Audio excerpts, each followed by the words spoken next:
नमस्कार दोस्तों, मैं एस.आर. बेनीवाल आपके साथ जूलॉजी सब्जेक्ट लेके हाजिर हुआ हूँ। आप सभी का एसडीएम कॉलेज के इस लाइव सेशन में स्वागत। दोस्तों, अपने इससे पहले की जो कक्षाएं देखी हैं बीएससी फर्स्ट ईयर की जूलॉजी से संबंधित, वो थर्ड पेपर की थी। तीसरे पेपर की जो फर्स्ट यूनिट थी वो अपन ने पीछे की क्लासों में देखी है। अब इसके बाद में वापस आपके जो फर्स्ट पेपर हैं वहाँ से क्लासेस बिल्कुल रेगुलरली आपको नियमित मिलेगी। और अभी यहाँ पे कॉलेज के अंदर आपकी ऑफलाइन क्लासेस भी शुरू हो गई है। जो विद्यार्थी ऑफलाइन क्लासेज में आते हैं और यदि किसी के पास में सूचना नहीं आई है तो भी ध्यान देके जल्दी कॉलेज से संपर्क करें यहाँ के। और आपकी मॉर्निंग में 10 बजे से जो क्लासें लगती हैं, आप सभी ऑफलाइन के साथ साथ में ऑनलाइन क्लासेज भी देख सकते हैं, जिसमें आपको रिकॉर्डेड क्लासेज मिलेगी। और मैं आपके साथ जूलॉजी सब्जेक्ट लेकर हाजिर होता रहूँगा। तो अपने पीछे की जो क्लास देखी वो थी थर्ड पेपर से संबंधित। अब इसके आगे आपको जूलॉजी के फर्स्ट पेपर से संबंधित आपको क्लासेज मिलेगी। तो बीएससी फर्स्ट ईयर के आपके जो पेपर 3 पेपर होते हैं, फर्स्ट, सेकंड और थर्ड। आज अपन फर्स्ट पेपर की फर्स्ट यूनिट का फर्स्ट चैप्टर लेके अध्ययन करेंगे। और इसमें सबसे पहली आपकी जो यूनिट है या जो चैप्टर है उसका नाम है वर्गीकी के सामान्य परिचय, introduction of taxonomy.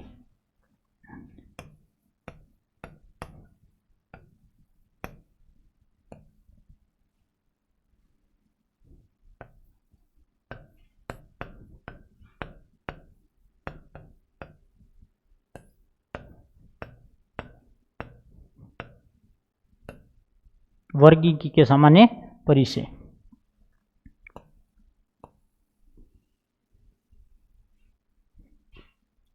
Introduction of general taxonomy. तो वर्गीकी है क्या? वर्गीकी का टैक्सोनॉमी का अर्थ यहाँ पे समझे तो वर्गीकरण से लिया गया है। वर्गीकरण क्या है सर? वर्गीकरण जैसे कोई जंतु है, उसकी जीव है, उसकी आदत होती है, उसका स्वभाव होता है, उसका आवास होता है, इन सब के आधार पर उन्हें अलग अलग भागों में बांटा गया है।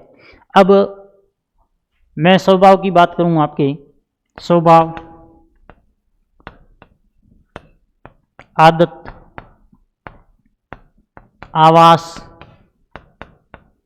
और प्राकृतिक अंतर संबंध, यानी कि ऐसे बहुत पॉइंट है जिनके आधार पर जंतुओं को अलग अलग भागों में बांटा गया है। अब स्वभाव के आधार पर बात करें, कुछ जंतु होते हैं जो शाकाहारी होते हैं, कुछ मांसाहारी होते हैं, इस तरह से भी। और आवास की बात यहाँ पे की जाए तो आवास जैसे कुछ आपके जंतु है वो ध्रुवीय क्षेत्रों में पाए जाते हैं, जहाँ पे बर्फ होती है, बर्फ के अंदर जीवित रहने की उनकी क्षमता होती है। कुछ होते हैं वो अपने मरुस्थल में पाए जाते हैं, उनकी मरुस्थल के अंदर जीवित रहने की क्षमता होती है। तो इन सब के आधार पे अलग अलग अपन इनका अध्ययन करेंगे। और यही है वर्गीकी। इस शब्द का अर्थ समझ रहे हैं कि वर्गीकी क्या है? वर्गीकी का अर्थ ही है वर्गीकरण, यानी अलग अलग भागों में विभक्त करना। अब 10 लाख या इससे अधिक जो प्रजातियां हैं उनका वैज्ञानिक ढंग से वर्गीकरण किया गया है। एक कोशिकीय और बहुकोशिकीय।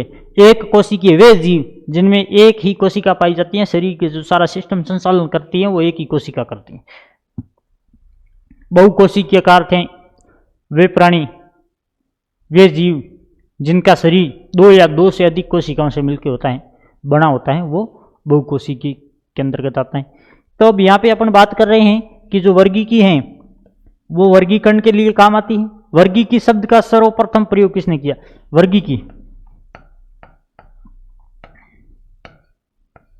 वर्गीकी का सर्वप्रथम अध्ययन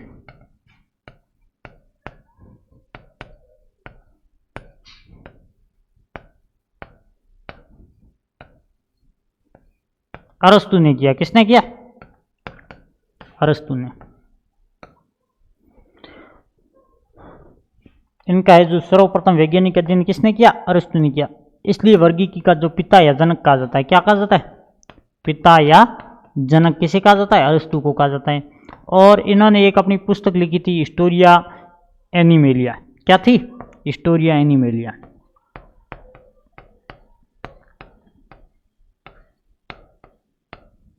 हिस्टोरिया एनिमेलिया।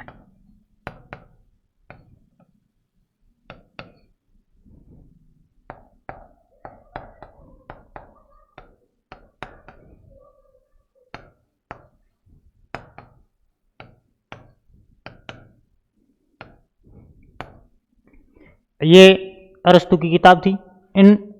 इस किताब के अंदर इन्होंने जंतुओं को दो भागों में बांटा। कितने भागों में? दो भागों में। दो कौन कौन से भाग थे? एक तो था इनैमा और एक था एनाइमा। एक था इनैमा और एक था एनाइमा। इनैमा वे प्राणी जिनमें लाल रक्त पाया जाता है और एनाइमा वे प्राणी जिनमें लाल रक्त नहीं पाया जाता है। इस आधार पर इन्होंने दो अलग अलग भागों में बांटा। तो अपन बात कर लेते हैं फर्स्ट भाग एनाइमा। क्या था? एनाइमा वे प्राणी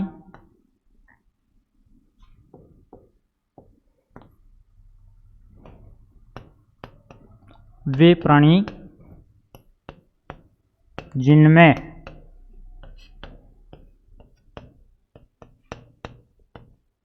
लाल रक्त पाया जाता है।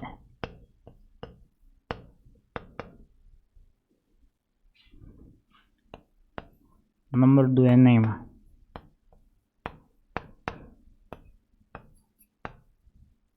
वे प्राणी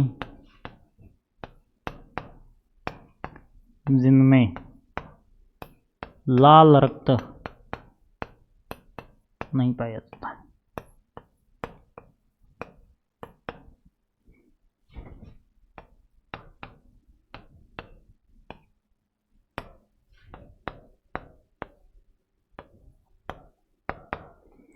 इन दो अलग अलग भागों में बांटने का कार्य किसने किया? अरस्तु ने किया। अरस्तु के बाद में एक और वैज्ञानिक आए थे। अरस्तु के बाद में जो वैज्ञानिक आए थे उनका नाम था जॉन रे। 1628 से लेके 1706 के बीच में इन्होंने अध्ययन किया, यानी 1628 से 1706 के बीच का अर्थ है। ये तो इनकी जो जन्म तिथि और अंतिम तिथि है, इसके बीच में ही फिक्स कोई सन नहीं दिया हुआ है। इसके बीच में इन्होंने जो इस वर्गीकी पे अध्ययन किया।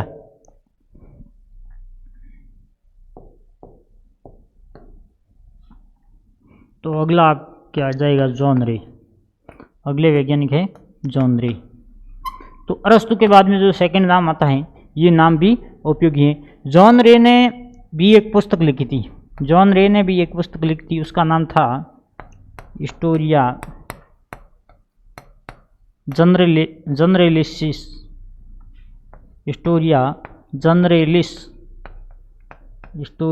जनरलिस प्लांटेरम।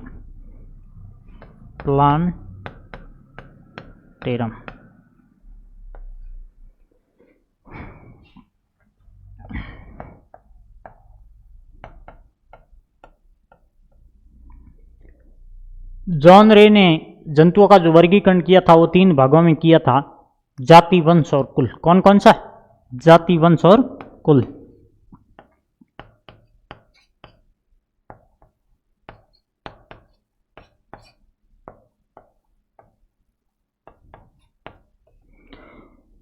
जॉन रे पहले वैज्ञानिक थे जिन्होंने जंतुओं को जाति, वंश और कुल के आधार पर 3 भागों में बांटा, और इन्होंने जाति और वंश के अंदर अंतर बताने वाले पहले वैज्ञानिक थे। ठीक है, एक ये लाइन इंपॉर्टेंट है, जाति व वंश के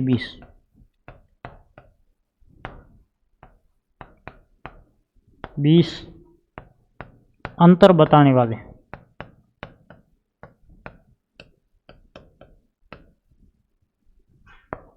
प्रथम व्यक्ति थे।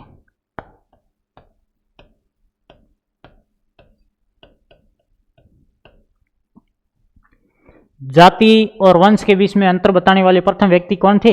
जॉन रे। और वर्गीकी शब्द जो सर्वप्रथम देने वाले वैज्ञानिक कौन थे? अरस्तु। अब इनके बाद में, जॉन रे के बाद में कैरोलस लीनियस की भी वर्गीकरण में महत्वपूर्ण भूमिका थी। किसकी? Carolus Linnaeus. उसके बाद में आगे आते हैं आपके कैरोलस लीनियस।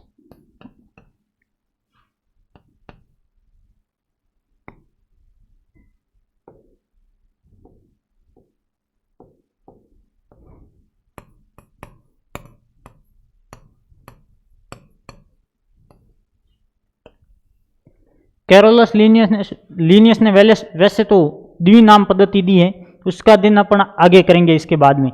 अब कैरोलस लीनियस ने भी वर्गीकरण के बारे में बहुत विस्तृत अध्ययन किया, व्यवस्थित अध्ययन किया, और इस विस्तृत और व्यवस्थित अध्ययन को ही, इस वैज्ञानिक अध्ययन को ही वर्गीकी कहा जाता है।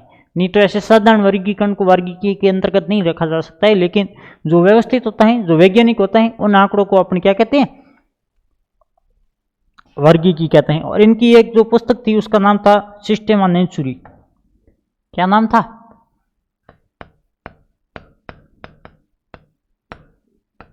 सिस्टेमा नेचुरी। तो इस पुस्तक का नाम याद रखना। तीन वैज्ञानिकों का नाम बताई, तीनों की 3 पुस्तकें बता दी, और ठीक है, तीनों की पुस्तकें याद रखने के लायक इंपॉर्टेंट है। बीएससी के साथ साथ में आपके ये कंपटीशन में काम आने वाली चीजें हैं। उसके बाद में आपके जो वर्गीकी के जो सामान्य उपयोग क्या है, इसका उपयोग क्या किया जा सकता है टैक्सोनॉमी का, यूटिलिटीज ऑफ टैक्सोनॉमी। ठीक है, तो वर्गीकी की उपयोगिता।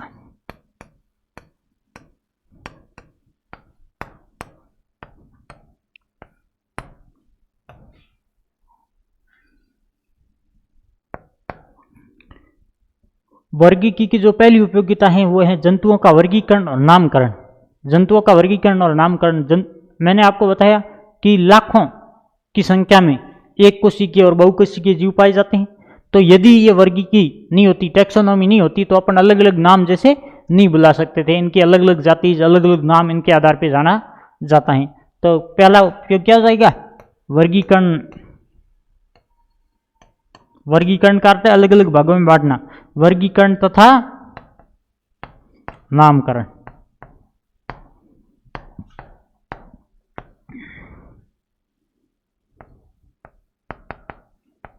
वर्गीकरण तथा नामकरण में उपयोगी कह सकते हो या आवश्यक कह सकते हो। ठीक है, और नंबर 2, वर्गीकी के आधार पे, किसके आधार पे, वर्गीकी के आधार पर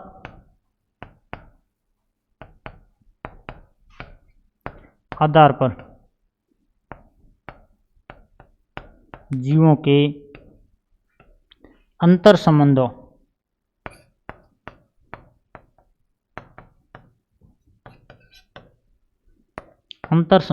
तथा समानताओं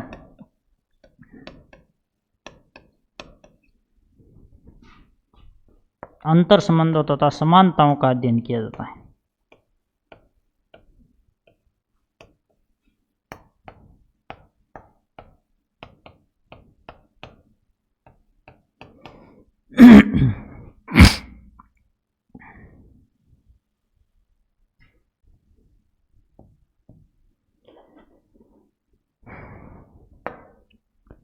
वर्गीकी के आधार पर जीवों के अंतर संबंधों और समानताओं का अध्ययन किया जाता है। अंतर संबंधों और समानताओं का अध्ययन किया जाता है। अंतर संबंधों का अर्थ क्या है, जैसे कुछ जीव होते हैं जो एक दूसरे से संबंधित होते हैं, एक दूसरे पर निर्भर होते हैं। कुछ जीव ऐसे होते हैं जिनकी समानताएं एक दूसरे से मिलती जुलती हैं। जैसे कुछ प्राणी होते हैं वो थलचर होते हैं, कुछ प्राणी होते हैं वो उभयचर होते हैं, जल और थल दोनों में पाई जाते हैं। ठीक है, तो ये तो हो गई समानताएं, गुणों के आधार पे होती हैं। ठीक है, भोजन के आधार पे हो सकती हैं, आवास के आधार पे हो सकती है। तो ये तो होगी आपकी समानताएं। समानताओं के साथ में विषमता भी कह सकते हैं। अंतर संबंध, अंतर संबंध का अर्थ है वो एक दूसरे से कैसे संबंधित रहते हैं। अंतर संबंध का अर्थ क्या है, वो एक दूसरे से कैसे संबंधित रहते हैं। या तो एक प्राणी कोई दूसरे प्राणी का भक्षण करेगा, ठीक है, या एक प्राणी कोई दूसरे प्राणी को भोजन उपलब्ध कराएगा। तो इस तरह से जो जीवों के संबंध होते हैं उन संबंधों को अपने क्या कहते हैं, अंतर संबंध कहते हैं। और इसके बारे में जो अध्ययन किया जाता है उसके अंदर उपयोगी कौन है, वर्गीकी उपयोगी है। वर्गीकी के आधार पे ही ये सब संभव है। ठीक है, उसके बाद में जो अगला आपका पॉइंट आता है वो जातिवर्तीय संबंधों का अध्ययन।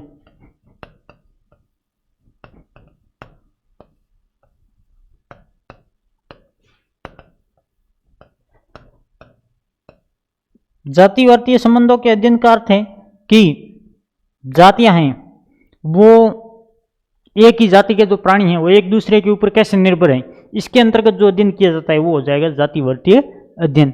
अगला आपका पॉइंट हो जाएगा दो जातियों में, कितनी, दो जातियों में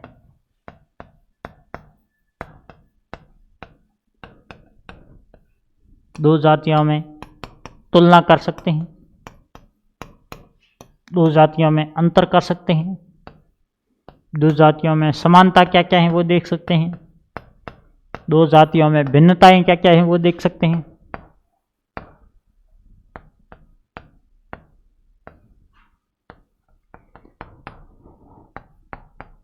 आदि के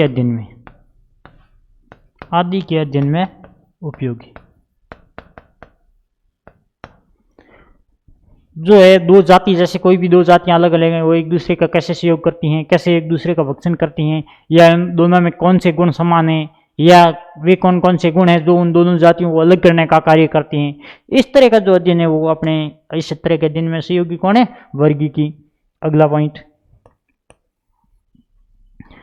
वर्गीकी के माध्यम से, किसके? वर्गीकी के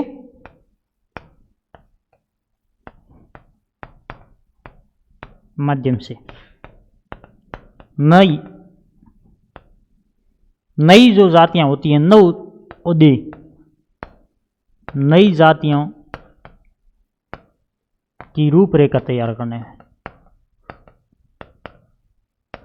नई जातियों के वर्गीकरण की रूपरेखा तैयार करने में।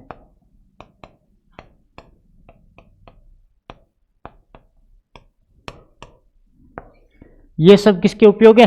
वर्गीकी के जो सामान्य उपयोग हैं, या यूटिलिटीज ऑफ टैक्सोनॉमी कह सकते हो। इसके बाद में आगे आपके आते हैं वर्गीकरण एवं उसके सिद्धांत। वर्गीकरण यानी अलग अलग भागों में बांटना, ठीक है, जैसे द्विनाम पद्धति, त्रिनाम पद्धति, ये, और इसके जो सिद्धांत है वो सब पहले अपन वर्गीकरण के सिद्धांत देखेंगे और उसके बाद में आपके जो वर्गीकरण देखेंगे। तो अगला आपके पॉइंट हो जाएगा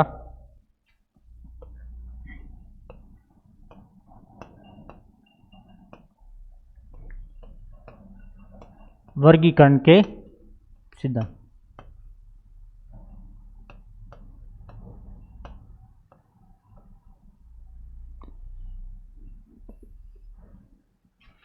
वैसे जंतुओं को अलग अलग भागों में अलग अलग आधार पर वर्गीकरण किया जाता है, लेकिन जो वर्गीकरण के हैं मुख्य सिद्धांत, वो तीन सिद्धांतों के बारे में अपन बात करेंगे।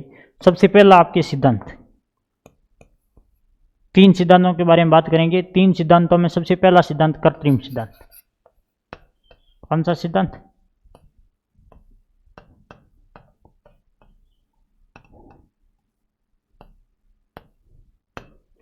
कृत्रिम सिद्धांत। अब वर्गीकरण के सिद्धांत में जो कृत्रिम सिद्धांत है, इन सिद्धांतों में अलग अलग आधार पे अलग अलग भागों में बांटा गया है। तो इस सिद्धांत का जो कृत्रिम सिद्धांत का आधार है आपके, वो है प्राणी का स्वभाव। क्या है? प्राणी का स्वभाव। इसका आधार हो जाएगा आपके प्राणी का स्वभाव।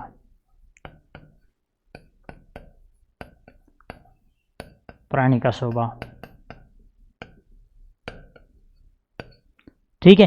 इसे कितने भागों में बांटा गया? दो भागों में बांटा गया। कितने भागों में? इसके आधार पर दो भागों में बांटा गया। एक तो वे प्राणी जो उड़ सकते हैं,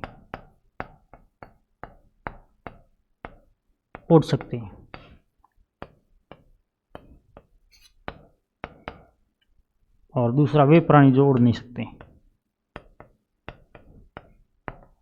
वे प्राणी जो उड़ नहीं सकते।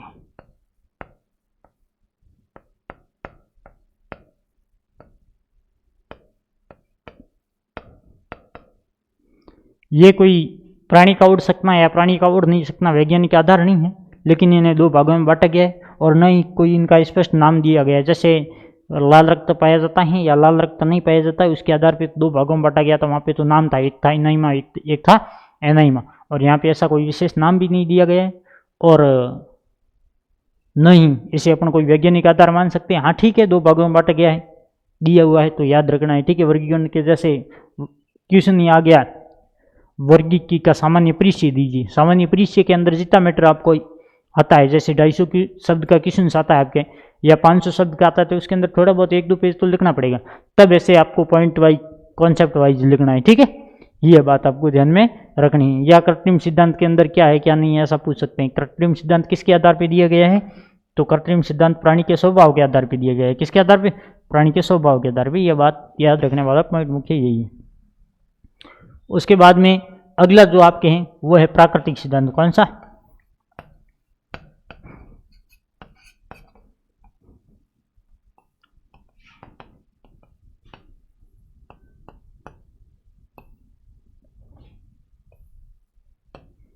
प्राकृतिक सिद्धांत का मुख्य आधार यूं कहें तो वे लक्षण हो जाएंगे जिनके कारण कोई जीव एक दूसरे से संबंधित होते हैं। तो इसमें यही मुख्य पॉइंट है, वे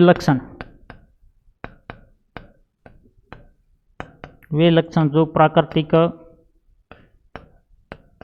संबंध प्रदर्शित करते हैं। क्या करते हैं? प्राकृतिक संबंध प्रदर्शित करते हैं।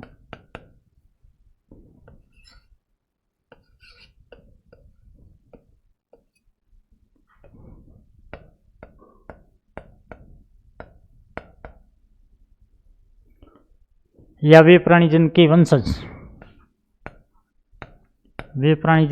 समान होते हैं। वे प्राणी जिनके वंश समान होते हैं।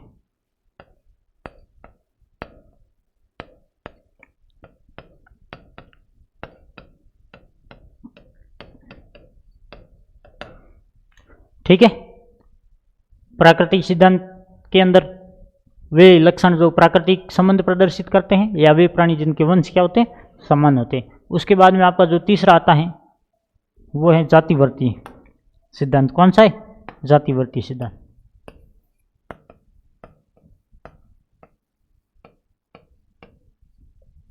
जातिवर्तीय, ठीक है। वर्तीय का अंदर वर्त का घेरा होता है, ठीक है। यहाँ पे घेरे का अर्थ क्या है कि कोई जाति या जाति के प्राणी एक दूसरे के ऊपर कैसे निर्भर रहते हैं और वो कैसा शक्र बनाते हैं, इसे ही कहते हैं जातिवर्ती। यानी जाति के सदस्यों द्वारा की गई क्रिया और जाति के सदस्यों के ऊपर एक दूसरे के ऊपर क्या प्रभाव पड़ता है, इसे अपन कहेंगे जातिवर्ती। तो ये जो क्रिया है ये उद विकास के आधार पे, किसके आधार पे? उद विकास यानी उनका विकास किस आधार पे हुआ है, ठीक है। विकास होने के कौन कौन से तरीके हैं, यहाँ पे मैं आपको सामान्य उदाहरण छोटा दूं, जैसे अंडज और जरायुज। कुछ बच्चे होते हैं जो अंडे के रूप में जन्म लेते हैं और कुछ बच्चे होते हैं जो सीधा उस प्राणी के समान शिशु के रूप में जन्म लेते हैं, उन्हें जरायुज कहा जाता है। तो उद विकास व जातिवर्ती क्रियाओं का अध्ययन किया जाता है। उद विकास व जातिवर्तीय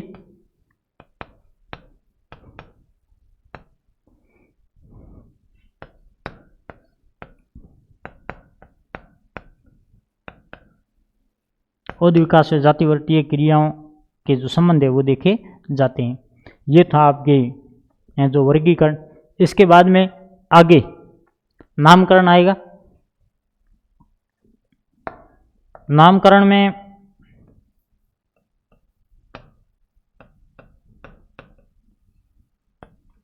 द्विनाम पद्धति है, कैरोलस लीनियस ने दी। उसके बाद में त्रिपद या त्रिनाम पद्धति आई, ठीक है। इस तरह से ये वर्गीकरण आगे जाएगा। तो अगली जो नेक्स्ट क्लास होगी इस फर्स्ट यूनिट के फर्स्ट चैप्टर की वर्गीकी के सामान्य परिचय की, उसके अंदर अपन नामकरण देखेंगे। इसमें जो सबसे पहले आप इम्पोर्टेंट पॉइंट है वो देख लो, उसी के साथ अपन क्लास पूरी करेंगे।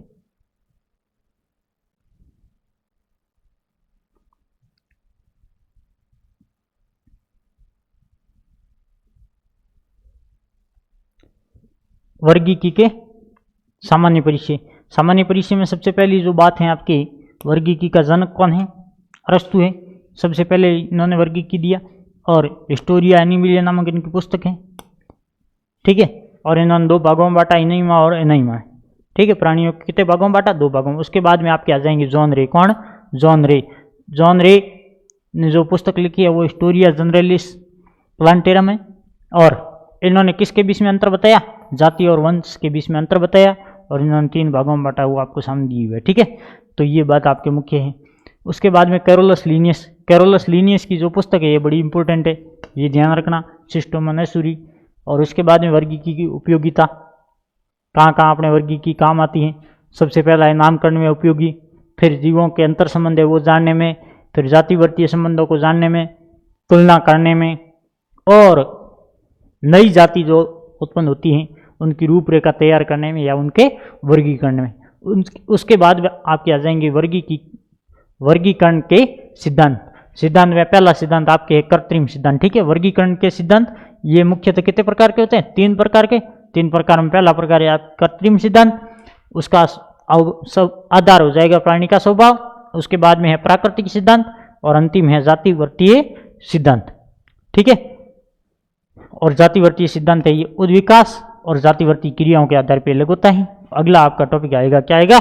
नामकरण, जो अपन देखेंगे इसके बाद जो भी अपनी नेक्स्ट क्लास होगी उसके अंदर। तब तक के लिए धन्यवाद।